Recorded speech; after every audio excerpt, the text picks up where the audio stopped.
Assalamualaikum warahmatullahi wabarakatuh. Senang sekali saya Hazard Akbar akhirnya bisa berjumpa kembali bersama Anda dalam program Dialog Ruang Publik untuk edisi 19 September 2023. Dan memang seperti yang kita ketahui saat ini kondisi iklim dan suhu yang ada di Indonesia, terkhusus juga di Provinsi Jambi, sudah mengalami perubahan yang begitu ekstrim sehingga juga mempengaruhi beberapa sektor penting yang ada. Dan terkait dengan hal ini, kita akan membahas tema kita terkait dengan dampak El Nino pada lahan pertanian. Dan untuk membahas tema kita pada hari ini, kita sudah berhadir bersama kita, maksud saya, di studio narasumber kita yang akan berbincang dan juga membahas isu terkait dengan dampak El Nino dan juga lahan pertanian.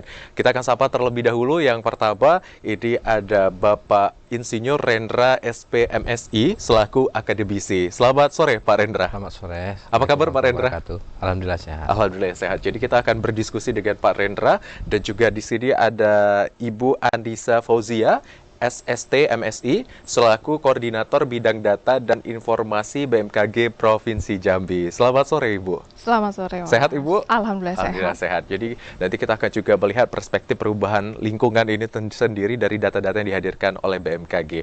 Dan juga sudah bergabung bersama kami di via online atau daring Zoom. Ini ada Bapak Dedi Henry selaku Kadis Pertanian Kabupaten Sarolagun. Assalamualaikum Bapak, selamat sore.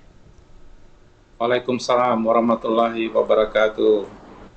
Apa kabar Pak Dedi? Ya, alhamdulillah sehat Pak Azed. Baik, jadi untuk hari ini kita akan berdiskusi dan berbincang, saudara dan serta pemirsa sekalian. Untuk yang ingin bergabung bersama kami di line interaktif, boleh sekali langsung menghubungi kami dan langsung berdiskusi bersama narasumber kita di 0741 66385 atau di 0811 743 3133. Kita akan ke Pak Dedi terlebih dahulu.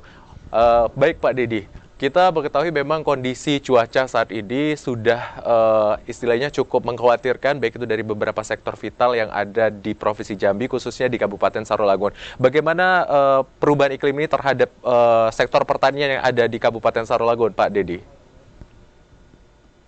Terima kasih Pak Azed dan Bapak Ibu narasumber. Dapat kami sampaikan pada kesempatan ini bahwa memang pengaruh atau dampak dari El Nino ini juga terasa di Kabupaten Sarolagun karena beberapa daerah juga memang mengalami kekeringan. Bahkan ada juga desa yang kebetulan kebutuhan air bersihnya juga harus kita datangkan dari Kabupaten Sarolagun. Nah, hari ini untuk lahan pertanian, jadi ada beberapa kendala yang kita hadapi ya, karena kekeringan.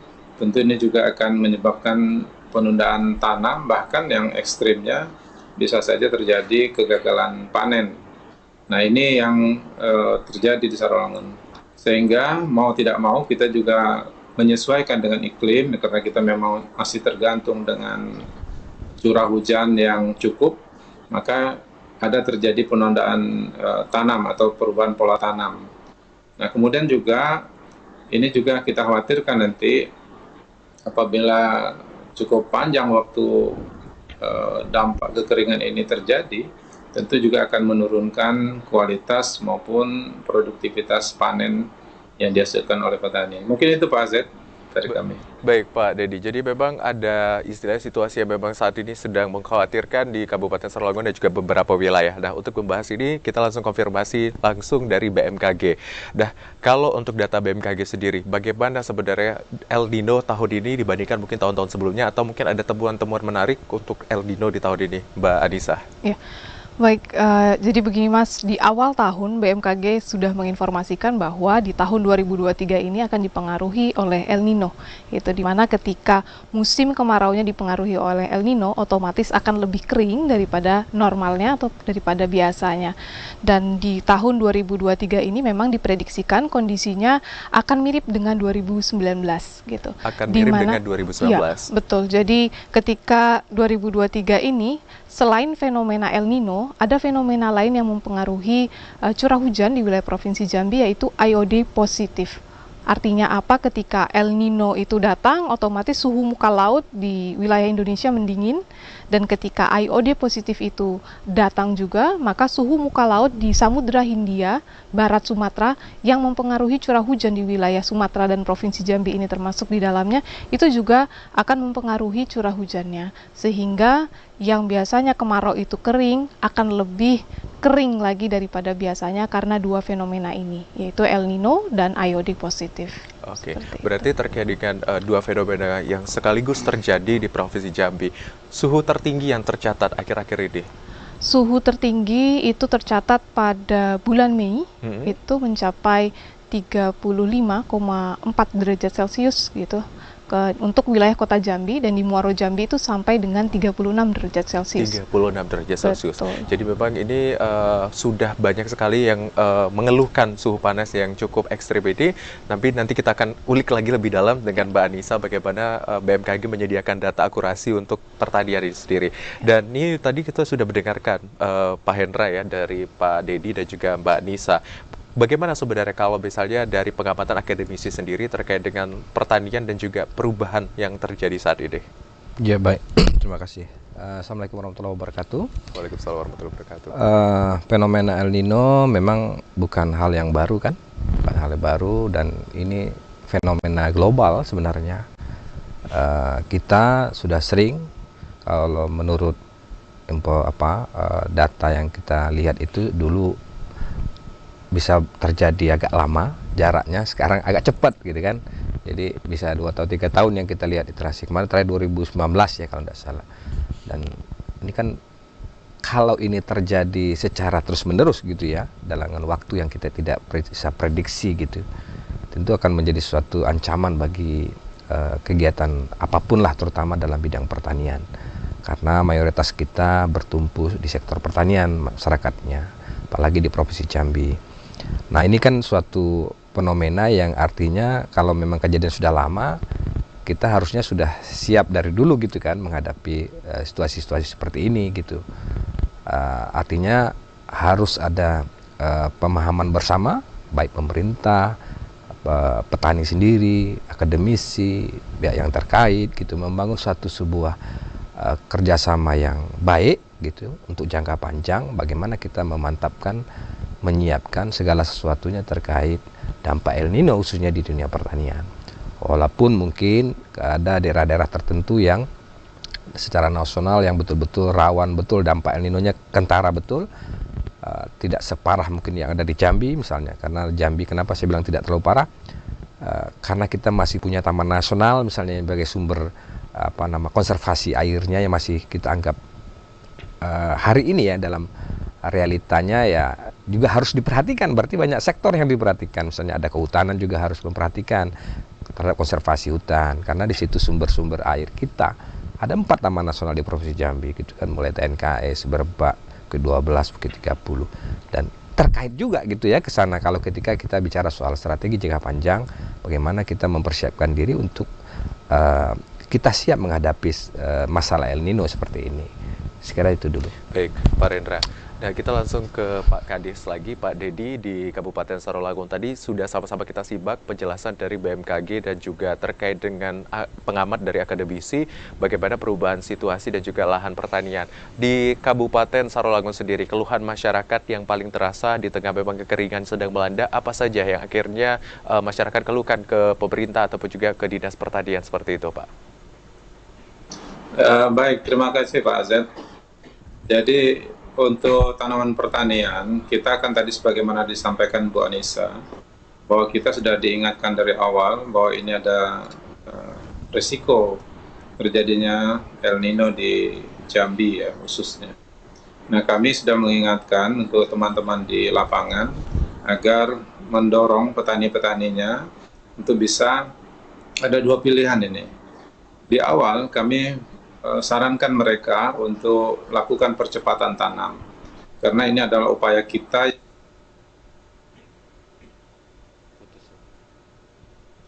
Baik, Sepertinya Pak Dedi sedang mengalami permasalahan dalam jaringan atau koneksi. Kita akan lanjut dulu ke Mbak Adisa. Jadi tadi memang di Provinsi Jambi sendiri kita ada pemetaan zonasi seperti itu. Nah, mungkin boleh dijelaskan lebih detail bagaimana akhirnya bisa BMKG memetakan wilayah tersebut, kemudian akurasi data yang dihadirkan kepada masyarakat, Mbak. Jadi kalau melihat keragaman iklim itu kan dilihat juga dari bagaimana topografinya gitu kan. Jadi wilayah Provinsi Jambi ini termasuk yang unik karena kita dekat dengan Katulistiwa. Kemudian baratnya kita itu ada Bukit Barisan, di timur kita ada laut gitu. Jadi 10 hingga 11 zona musim itu ada di wilayah Provinsi Jambi, dan tiap zona musimnya itu berbeda-beda tiap wilayah. Gitu. Jadi kota Jambi nggak sama dengan yang ada di wilayah Kerinci gitu. Jadi kita masuknya awal musim baik hujan maupun kemarau itu pun berbeda-beda tiap wilayah. Gitu. Contohnya saja pada saat ini nanti diprediksikan awal musim hujan itu masuknya tidak serempak di wilayah Provinsi Jambi. Jadi kayak wilayah kota Jambi, kemudian Tanjung Jabung Barat, Tanjung Jabung Timur, kemudian Batanghari, Tebo itu mengalami kemunduran masuknya awal musim penghujan sekitar 1 hingga 2 dasarian. Jadi kami menghimbau juga kepada masyarakat ketika terjadi kemunduran awal musim hujan ini masih perlu waspada terhadap potensi kekeringan yang terjadi sampai dengan Oktober nanti.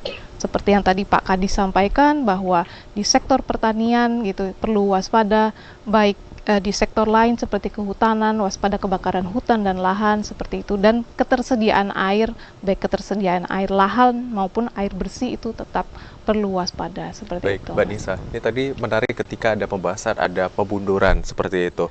Kalau dari prediksi BMKG yang sudah dirilis juga, yang saya peroleh bahwa puncak musim kemarau akan terjadi di September dan di awal Oktober akan mulai masuk ke puncak penghujan seperti itu.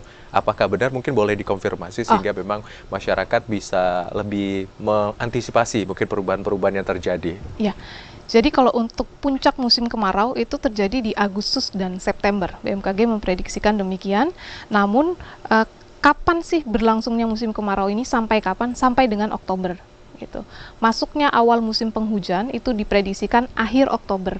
Gitu. Yang biasanya masuknya awal musim penghujan itu akhir September sampai dengan awal Oktober, sekarang mundur sebanyak 2 minggu atau 2 dasarian, itu jadi di akhir Oktober baru masuk awal musim penghujan, seperti itu. Baik, jadi memang ada pemunduran dibandingkan tahun-tahun sebelumnya seperti Betul, itu. karena dampak dari El Nino tadi. Dan juga double gitu ya tadi, ada Double, dampak ada dari IOD positif tadi. juga. Ya. Baik, kalau dari Pak Rendra ini sendiri, tadi sudah kita sama dengar dari Pak Kadis dan juga Bu Anissa, sektor pertanian ini kan cukup luas seperti itu ya Pak Rendra ya.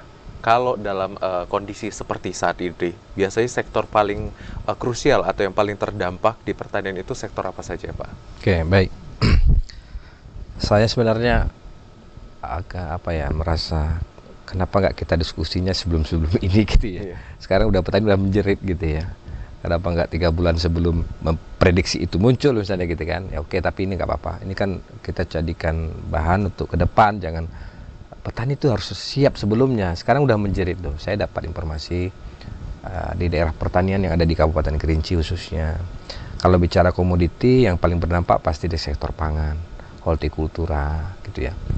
Tapi sektor hortikultura dan sayuran itu hanya ada di wilayah Kerinci, dan Kerinci diuntungkan dengan kelembaban dan suhu tadi dengan kesuburan tanah yang cukup tinggi, bagus gitu. Tapi yang di sektor yang paling kelihatan itu di pangan ya. Pangan itu khususnya tanaman padi. Tanam padi karena mayoritas di Jambi itu masih mengandalkan tanaman padi tada hujan. Nah, karakteristik kita tuh padinya tada hujan, walaupun ada sebagian kecil yang tanaman padinya bersifat irigasi, yang sistem irigasi dan yang rawa ya gitu. Kalau yang irigasi yang sudah bagus di wilayah barat Tanjung Jabung Barat ya, itu sudah bagus sistem irigasinya. Kemudian di sebagian juga di Tanjab Timur masih tanaman karakteristik rawanya gitu ya. Jadi sekitar 20% tidak terlalu berdampak. Saya melihat sekitar 70-80% masih berdampak sekali nih tanaman padinya, khusus di wilayah Jambi wilayah barat. Nah, artinya banyak program-program sebenarnya bukan hal baru. Kenapa saya bilang hal baru? Program ini juga sudah banyak dilakukan oleh pemerintah untuk mengantisipasi masalah kekeringan gitu kan, masalah kesuburan lahan, hama penyakit dan seterusnya. Apalagi yang sangat terasakan kekeringan nih, dan akan sangat ini kan sangat banyak sekali efeknya gitu ya, termasuk ke soal nanti kita terasa tuh harga barang mahal ya, ada hasil pertanian jadi mahal dan langka gitu, jadi problem nanti ujungnya kelaparan kayak gitu. Nah, akan sangat kompleks masalahnya nanti ketika problem di sektor pertanian ini tidak kita selesaikan dengan baik. Jadi saya katakan lagi bahwa sektor tanaman padi khususnya padi tada hujan gitu ya, itu sangat berdampak sekali. Nah, sekarang kan petani harusnya mayoritas di Jambi itu masih gunakan IP 200. IP 200 itu ya 2 musim, 2 kali setahun musim tanamnya. Nah, sekarang ini mereka dilema, ada yang sudah tanam tapi risiko gagal tinggi. Gitu kan? Karena kekeringan. Ada yang sampai sekarang belum bisa tanam gitu loh, nggak bisa tanam nih. Karena kering ini, kan musim tanam yang pas itu di saat mulai hujan. Mulai turun, begitu orang turun ke sawah. Nah, ini dilemanya di lapangan itu seperti itu. Karena petani tidak mendapat edukasi yang baik. Saya tidak tahu bagaimana sistem penyuluhan ya, efektivitas di lapangan. Semenjak ini ada perubahan strukturisasi juga di BPTP tadi. Baik Pak Rendra, nanti akan kita ulik di bagian selanjutnya. Itu menarik sebenarnya ketika Pak Rendra membahas terkait dengan strukturisasi seperti itu yang akan kita mendalam nanti. Baik, sudah bergabung lagi bersama kami Pak Kadis dari Kabupaten Sarawangun, Pak Dedi. Baik, Pak Dedi bisa mendengar suara saya? Bagus Pak, bagus Pak Zed. Baik Pak Dedi, kita lanjutkan tadi, ada yang terputus di mana tadi memang pernyataan yang saya sampaikan bagaimana keluhan masyarakat yang ada di Kabupaten Sarawangun, terkhusus memang kalau yang kita tahu saat ini memang Kabupaten Sarawangun sedang kekeringan, tapi di sisi lain apa saja yang disampaikan ke dinas seperti itu Pak? Baik, begini, kalau keluhan masyarakat atau petani lah katakan, kita kan fokus di petani ya, karena masyarakat juga sebenarnya ada juga terdampak di desa di PAU itu ada yang terdampak dengan kekeringan, kekurangan air bersih. Tapi kalau untuk pertanian sampai saat ini kami belum mengalami kesulitan ya, walaupun memang ada potensi kekeringan di beberapa kecamatan. Nah, tapi tadi saya sampaikan mungkin terputus ya, bahwa kita di awal tahun kita sudah mengingatkan di bulan-bulan Maret, April kita sudah ingatkan petani bahwa ada risiko nanti dengan dampak El Nino. Makanya kita dorong mereka untuk melakukan percepatan melalui penyuluh-penyuluh di lapangan. Kami imbau untuk melaksanakan percepatan tanam. Kemudian kalau memang yang ternyata waktunya memang tidak memungkinkan, maka kami sarankan juga untuk penundaan tanam. Seperti sekarang di beberapa wilayah yang ingin mengembangkan komoditi horti, tentu kita sarankan untuk ditunda dulu. Kita menghindari gagal panen. Kemudian hari ini juga sebenarnya di Sarawangun, di Kecamatan Batang Asai, itu alhamdulillah tadi dilaporkan kepada saya bahwa mereka sudah akan masuk panen padi sawah di beberapa desa di sana. Mudah-mudahan hari ini katanya sudah mulai panen dan mungkin 2 minggu ke depan juga akan ada di desa lain akan panen. Jadi sebenarnya kalau di Sarawangun ya memang terasa suhunya meningkat, di beberapa wilayah juga kekeringan, tapi alhamdulillah masih ada curah hujan, terutama sekali di daerah Batang Asai, Kecamatan Limun, dan Kecamatan CNG itu masih ada. Walaupun sekarang karena CNG tadi, Kecamatan CNG ini termasuk wilayah yang irigasinya adalah tada hujan, ya ini yang agak besar mengalami dampak kekeringan. Keluhan belum ada Pak, alhamdulillah kami juga memiliki sarana penunjang seperti mesin air. Nah mudah-mudahan ini kami bisa atasi untuk keluhan-keluhan seperti ini. Mungkin itu Pak Azed dari Pak Dedi. Kalau terkait dengan perubahan iklim, biasanya kalau banyak keluhan masyarakat atau petani ini ketika suhu meningkat, adanya peningkatan hama seperti itu. Bagaimana untuk wilayah di Kabupaten Sarawangun sendiri? Tapi ditahan dulu Pak, kita akan ada jeda terlebih dahulu. Usai jeda kami akan kembali dan tetaplah di Dialog Ruang Publik.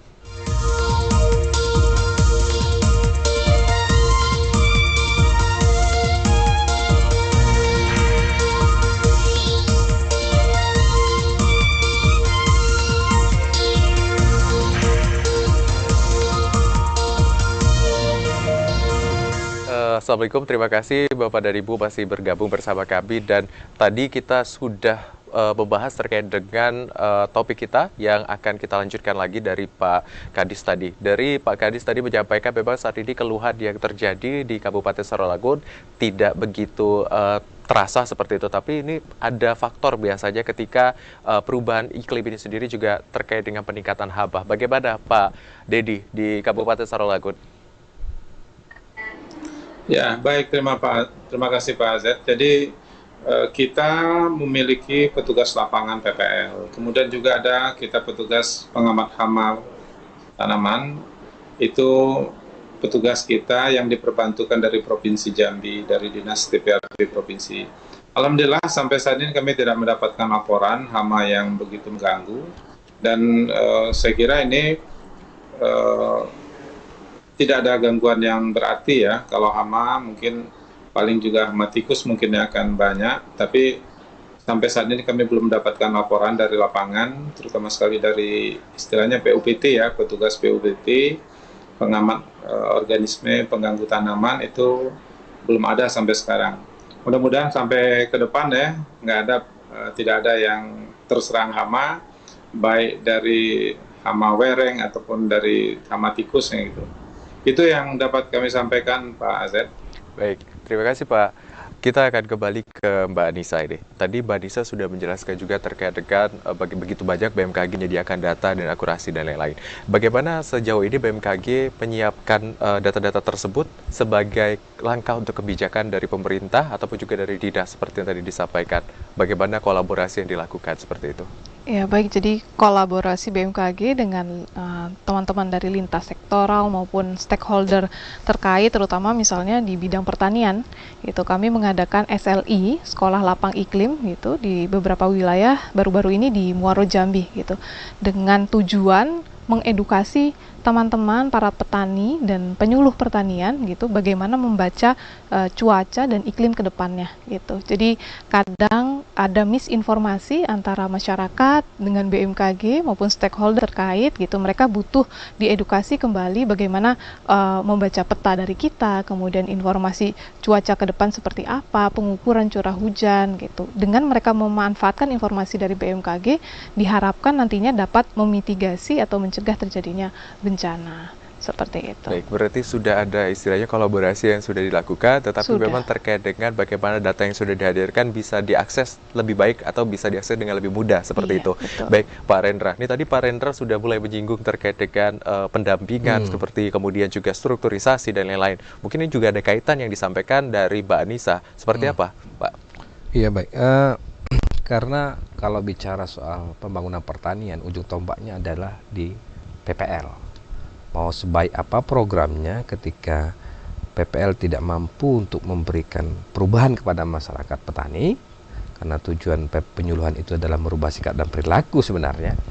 Secara teorinya begitu ya, walaupun ada banyak dimensi lah tentang bagaimana hakikat penyuluhan pertanian, tapi pada intinya adalah bagaimana petani bisa meningkat produksi dan produktivitasnya. Namun secara kelembagaan juga kita perlu lihat gitu loh, bagaimana PPL secara kelembagaan itu kuat gitu. Kuat dalam arti dia punya struktur organisasi yang bisa mendukung dia dalam semua sisi, terutama dalam hal memberi hasil riset-riset, kajian-kajian, dan penelitian yang berguna sesuai dengan persoalan real yang ada di tengah-tengah masyarakat pertanian. Nah, kita tahu ada dulu yang namanya sekarang BPTP, sekarang masih ada fungsinya itu yang kayaknya terjadi perubahan. Karena kita tahu bahwa peneliti-peneliti BPTP itu sudah ditarik ke satu lembaga yang namanya BRIN gitu ya, BRIN, Badan Riset Inovasi Nasional, yang berada di bawah Kementerian Ristek. Nah, saya tidak tahu apa kerangka ideal yang sehingga terjadi perubahan seperti yang mendasar seperti ini. Karena kita tahu BPTP adalah sebagai salah satu tandem utama dalam hal memberikan support informasi, inovasi, teknologi yang sesuai dengan kondisi realita di lapangan. Karena BPTP itu setiap daerah dia mengcover wilayah masing-masing. Bogor, Bengkulu, Jambi, dia mengcover wilayah masing-masing karena karakteristiknya pasti ada perbedaan di di lapangannya gitu. Baik Pak Rendra, kita tahan dulu. Seperti ada telepon, kita angkat terlebih dahulu. Halo, selamat sore. Halo. Halo, selamat sore. Ya, sore Pak. Saya Akbar Dengan Bapak siapa di mana? dari Yudi di Tranai. Baik Pak Yudi, silakan Pak Yudi. Ya, ini waktunya agak molor dari mungkin narasumbernya terlambat. Jadi memang harus disiplin lain kali. Ya, silakan Pak Yudi terkait dengan tema dan topik kita hari ini. Nah, jadi makanya saya singkat saja karena waktunya juga singkat. Yang saya hormati Bapak Ibu narasumber yang tidak saya sebutkan satu-satu namanya karena waktu. Yang saya hormati baik di studio CPRI maupun di media Zoom, Bapak Kadis. Ini memang bukan di Jambi saja, tapi seluruh Indonesia. Dampaknya sudah jelas. Saya sependapat dengan Bapak Akademisi tadi. Kita bicara sudah terlambat. Harga-harga sudah naik, masyarakat sudah susah, penghasilan tidak naik, barang naik, kan itu. Ini yang baru dibahas. Terlambat sebenarnya. Ini berbahaya menurut saya sepakat dengan BMKG. El Nino ini bahkan akan lebih panjang lagi tahun depan. Ini saja sampai Oktober atau November ya. Nah tahun depan mungkin akan lebih banyak. Jadi masalahnya antisipasi ke depan itu. Jadi kalau sekarang tidak bisa lagi. Antisipasi paling penting. Memang programnya harus masif struktur yang akan datang tahun depan.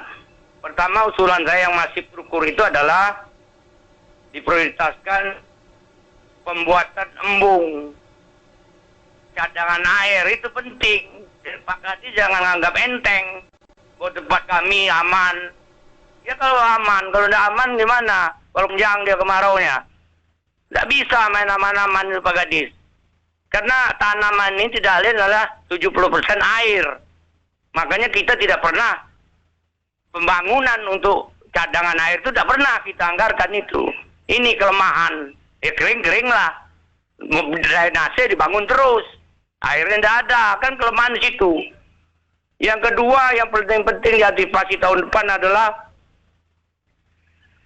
kan kalau panas ini identik keluar semua hama. Petani ini dia susah hama ini kan obatnya itu mahal, makanya hadir pemerintah kalau musim panas akan datang.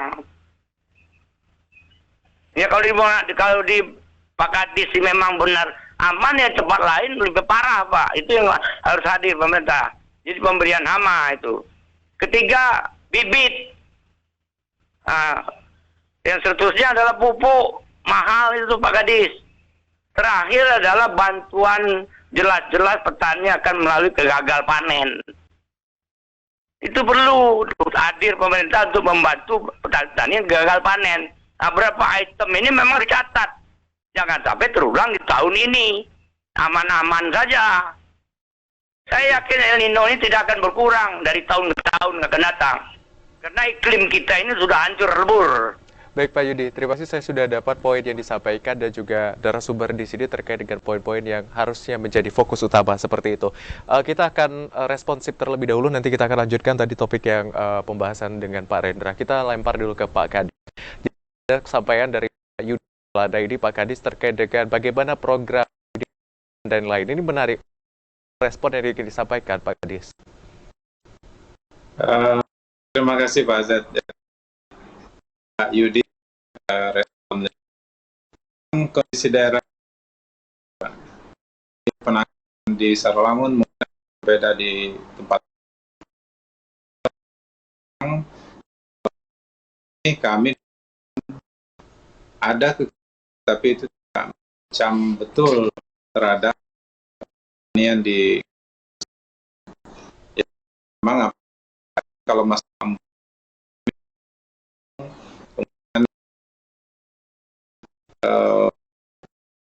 panjang juga pompa yang kita bisa gunakan banyak air. Nah, dengan bantuan alhamdulillah kita APBD, APBN ini digunakan membantu di mengenai pupuk.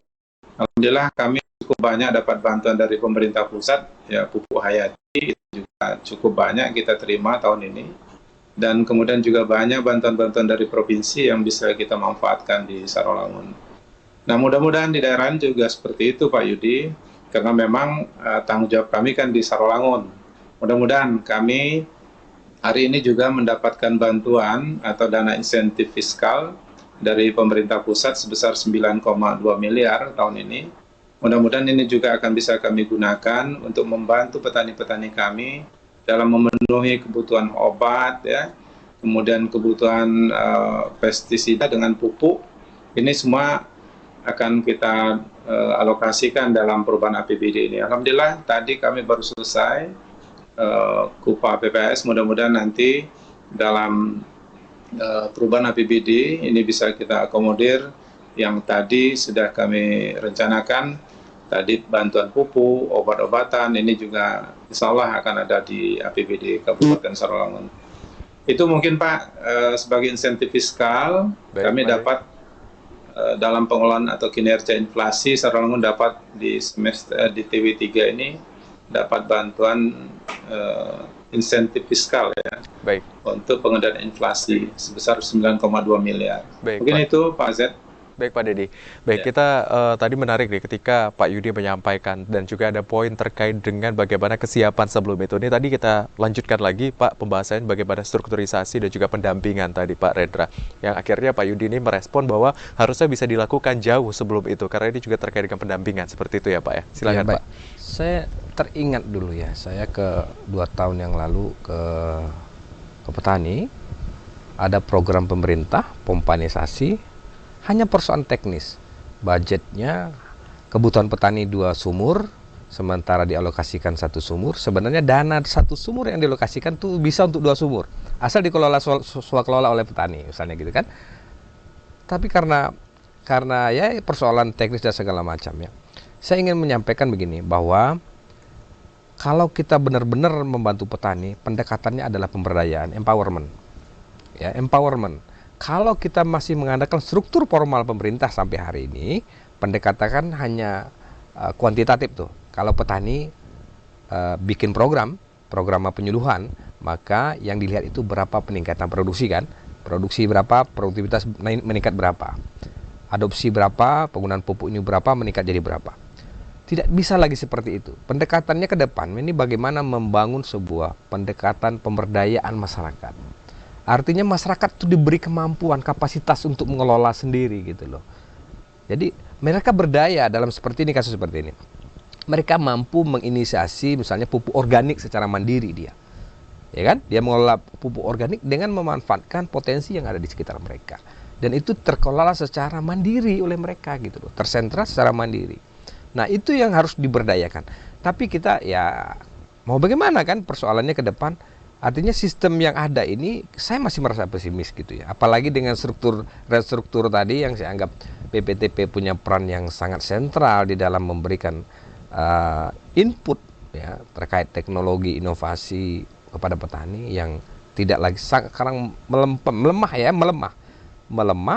walaupun institusinya ada dan sistem koordinasi penyuluhan juga dari pusat juga sudah kayaknya terputus, Bakorluh pusat sampai ke daerah juga tidak ada lagi, hanya tinggal. Saya pikir bagaimana, karena PPL itu perlu pengembangan sumber daya, mereka perlu dikembangkan, perlu dimantapkan, termasuk misalnya muatan-muatan pendekatan paradigma pemberdayaan tadi harus ditanamkan kepada mereka.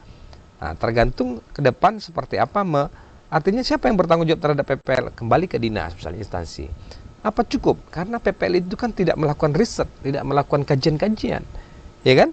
Nah, mestinya dia memberikan informasi, itu informasi diolah oleh sebuah lembaga yang betul-betul kapabel di situ, seperti BPTP itu, dan dia langsung melahirkan solusi. Apa solusinya gitu? Nah, kita terjebak ke persoalan formalistik ya, selama ini terjadi, sehingga kita ya hal-hal El Nino ini udah dari dulu, kita tidak pernah siap gitu kan, menghadapi persoalan El Nino. Dan ditambah memang kita tidak boleh menganggap enteng betul, ya karena El Nino ini berbeda sudah bermutasi lah istilahnya bahasa lain. Kan dulu cuma 7 tahun, sekarang udah 3 tahun. Besok bisa-bisa setahun sekali, bisa-bisa dalam setahun beberapa kali. Kan itu yang kita harus antisipasi ke depan nih. Nah itu yang harus betul-betul dipikirkan. Jangan sampai kita tidak siap dengan persoalan yang sebenarnya sudah kita alami, gitu, sudah terjadi. Nah sekarang itu yang termasuk misalnya di Saralangun tadi. Kan air sudah mulai mengering tuh sungai, ya kan? Harus dilihat secara holistik. Bagaimana nih persoalannya? Hutan kita seperti apa? Terus bagaimana membuat sistem irigasi yang betul-betul efisien gitu ya? Ya efisien. Pompanisasi, ya oke lah, pompanisasi mau pompa dari mana kalau sumber mata airnya nggak ada, air sungainya kering, kalau El Nino-nya setiap tahun terjadi, kan itu yang harus betul-betul ke depan, yang harus kita jadikan ancaman besar bagi kita. Nah itu dulu ya, kira-kira seperti. Baik Pak Rendra, kemudian Mbak Nisa deh, kalau Mbak Nisa pasti terkait dengan penyediaan data seperti itu, kalau untuk saat ini seperti itu, memang kondisi perkiraan dan lain-lain memang bisa berubah dan bisa sesuai dengan indikasi dari BMKG sendiri. Bagaimana mungkin rekomendasi yang diberikan ke masyarakat ataupun juga mungkin pertanian terkait dengan bagaimana mengatasi dan persiapan apa seperti itu. Biasanya suhu tersebut akan berubah di tanggal berapa dan lain-lain, itu apakah ada seperti itu Mbak? Ya, baik, jadi menyinggung Pak Rendra tadi sempat disebutkan bahwa El Nino sekarang tuh periodenya makin pendek gitu.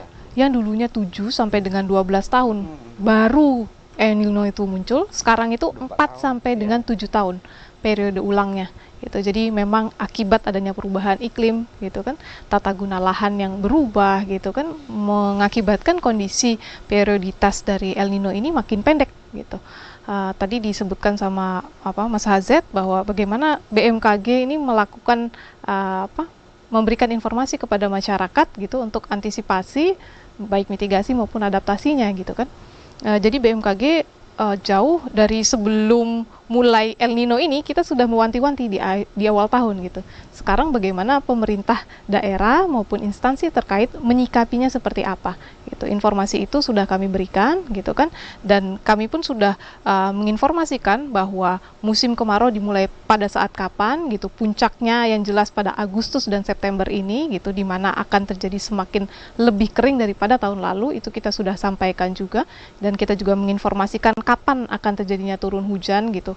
Nanti pada November baru akan mulai masuknya musim penghujan, seperti itu juga tetap kita sampaikan. Kemudian periode pada saat kapan saja suhu itu suhu udara biasanya lebih tinggi daripada biasanya. Ini pada saat periode peralihan musim, itu suhu biasanya lebih tinggi daripada biasanya. Pada Mei kemudian September ini perlu diwaspadai peningkatan suhu udara yang lebih tinggi daripada biasanya. Baik, berarti kalau untuk akses informasi sendiri, saya baca BMKG ini sendiri sudah menghadirkan aplikasi seperti itu. Betul, aplikasi kami baik di Google Store gitu, di Play Store atau di App Store, itu bisa di-download melalui aplikasi Info BMKG. Jadi sebetulnya masyarakat maupun stakeholder terkait dapat dengan mudah mengakses informasi kita ya, untuk wilayah mana saja sampai dengan kecamatan itu dapat diakses melalui genggaman. Baik, berarti sudah ada program yang memudahkan seharusnya untuk mengakses informasi tersebut. Sudah. Tinggal mungkin bagaimana penyaluhan dan juga informasi yang disediakan kepada masyarakat. Ya. Baik, ini pembahasan kita masih akan berlanjut, saudara pemirsa. Selesai jeda kami akan kembali tetap di Dialog Ruang Publik.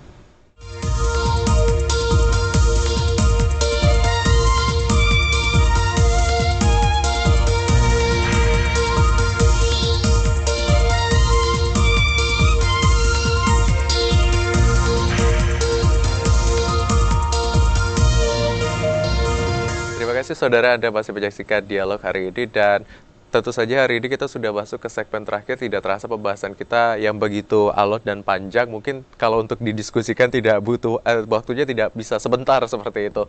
Tapi karena memang ini sudah di penghujung acara, kita akan langsung mendengarkan closing statement atau juga informasi yang disampaikan. Kita akan langsung ke Kabupaten Saralangun dari Pak Dedi Henry. Mungkin ada yang ingin disampaikan singkat saja kepada masyarakat atau himbauan yang ingin diberikan seperti itu Pak Dedi. Baik, terima kasih Pak Azet. Jadi kami tetap berharap bahwa petani kita selalu berkomunikasi dengan PPL dan PPL selalu dampingi petani-petani kita. Itu harapan kami selaku pembina penyuluh di Kabupaten Saralangun. Tapi satu hal yang kita perlu pahami Pak Azet, bahwa PPL sekarang bukanlah PPL yang dahulu Pak. mereka sudah cerdas, mereka sudah bisa melek dengan teknologi.